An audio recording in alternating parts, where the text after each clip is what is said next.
গরম হোক কিংবা ঠান্ডা, দুপুরবেলা গরম গরম ভাতের সাথে পাতলা মাছের ঝোল আলু আর টমেটো দিয়ে বাঙালির কাছে শুধুমাত্র একটা খাবার মেনু নয়, বরং একটা আবেগের নাম। তাই আজকে নিয়ে আসলাম ঝটপট সেই মাছের ঝোলের রেসিপি। প্রথমেই আমি এখানে মাছগুলোকে ভালোভাবে কেটে নিয়েছি, আর তারপরে ধুয়ে আমি এটাতে একটুখানি হলুদ আর মরিচের গুঁড়ো মাখিয়ে নিচ্ছি। আমি এখানে রুই মাছ দিয়ে করছি, তোমরা চাইলে কিন্তু এটা কাতলা মাছ দিয়েও করতে পারো। তো খুব ভালোভাবে মাছগুলোকে একটু মাখিয়ে নিচ্ছি, আর এটাকে আমি একটু রেস্টে রেখে দেব, 10 মিনিটের মতো রাখবো। আর চাইলে তোমরা সাথে সাথেই ভেজে নিতে পারো, রেস্টে রাখার প্রয়োজন নেই। আমার এখানে তেলটা গরম হয়ে গিয়েছে, এখন আমি মাছগুলোকে একদম গরম তেলে ভেজে নেব। আর এই সাইডে আমি মশলা কষানোর জন্য সামান্য তেল দিয়ে দিচ্ছি, আর এখানে পেঁয়াজ আর রসুন বেটে রেখেছিলাম সেটা দিয়ে একটু বেশ সময় নিয়ে কষাতে হবে, না হলে কিন্তু রসুন আর পেঁয়াজ থেকে একটা আষ্টে গন্ধ আসবে, যেটার কারণে মাছের ঝোলের স্বাদটা ভালো হবে না। তো কষানো হয়ে গিয়েছে, এখন আমি সামান্য পানি দিয়ে দিচ্ছি এখানে। আর এরপর আমি গুঁড়া মশলাগুলো অ্যাড করব।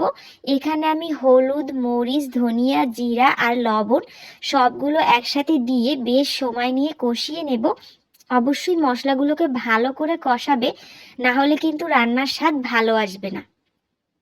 এখানে কষানো হয়ে গিয়েছে, তেলটা একটু উপরে উঠে এসেছে।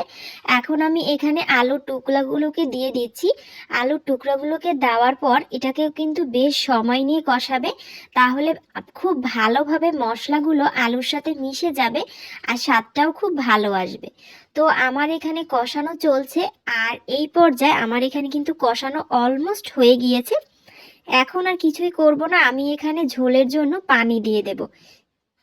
এটা কিন্তু একটু বেশি ঝোল হবে, তাই পানির পরিমাণটাও একটু বেশি পরিমাণে দিতে হবে। তবে তোমরা যদি একটু মাখা মাখা খেতে চাও, সেই ক্ষেত্রে কিন্তু ঝোলের পরিমাণটা কমিয়ে দিতে পারো, মানে পানিটা কম দিলেই চলবে। যেহেতু আমি একদমই মাছের ঝোল ভাত করব, তাই আমি একটুখানি ঝোলের পরিমাণটা বেশি দিচ্ছি। এখন আমি এটাকে ঢেকে দেব, আর আলুটাকে একটু সিদ্ধ করে নেব। আলুটা যখন 80%-এর বেশি সিদ্ধ হয়ে যাবে, তখন আমি বাকি উপকরণগুলো দেব, সেই পর্যন্ত ঢেকে রাখছি। এখন আমার আলুগুলো সিদ্ধ হয়ে গিয়েছে, আর এটাতে একদম বলক চলে এসেছে। এখন আমি কাঁচা টমেটোগুলো দিয়ে দেব। যেহেতু কাঁচা টমেটোগুলো সিদ্ধ হতে একটু সময় নেবে, তাই আমি এটাকে দিয়ে দিচ্ছি। তোমরা চাইলে এখানে পাকা টমেটো দিতে পারো, তবে কাঁচা টমেটো দিলে একটু টক টক ভাব আসে আর মিষ্টি একটা স্বাদও আসে, তাই এটা দেওয়ারই চেষ্টা করো। এরপর আমি মাছ ভাজাগুলোকেও দিয়ে দিলাম, আর একটুখানি হালকা হাতে আমি এটাকে খুব সুন্দরভাবে মিশিয়ে নেব। এটাকে বেশি জোরে নাড়াচাড়া করা যাবে না, তাহলে মাছগুলো ভেঙে যাবে। তো এরপর আমি এটাকে ঢাকনা দিয়ে 10 মিনিটের মতো জাস্ট একটু ফুটিয়ে নেব। আমার রান্না কিন্তু একদম হয়ে গিয়েছে। যে তাওয়াটাতে আমি মাছ ভেজেছিলাম সেটা ধুয়েও একটু পানি দিয়ে দিলাম। আর এখানে 10 মিনিট পর আমার মাছের ঝোল একদম তৈরি। উপর থেকে একটু ধনিয়া পাতা আমি ছড়িয়ে দিয়েছি। এটা কিন্তু একদম হয়ে যাওয়ার পর আমি ছড়িয়ে দিয়েছি, আর এটার স্বাদ কিন্তু অনবদ্য লাগে। গরম ভাতের সাথে এমন পাতলা মাছের ঝোল, সাথে আলু আর টমেটো যদি মাখিয়ে একটা কাঁচামরিচ দিয়ে খাওয়া যায়, তাহলে তো স্বর্গীয় স্বাদ লাগে।